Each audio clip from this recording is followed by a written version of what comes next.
আমরা তুমি অলিউল্লাহ বানাইয়া দাও। বাড়িঘর ছেড়ে দিয়া,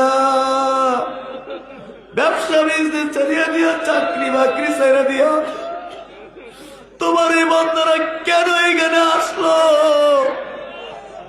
এইখানে তো খাওয়ার লাগে আসে নাই, এইখানে তো খাওয়ার জন্য আসে নাই, এখানে তো আরাম করার জন্য আসে নাই।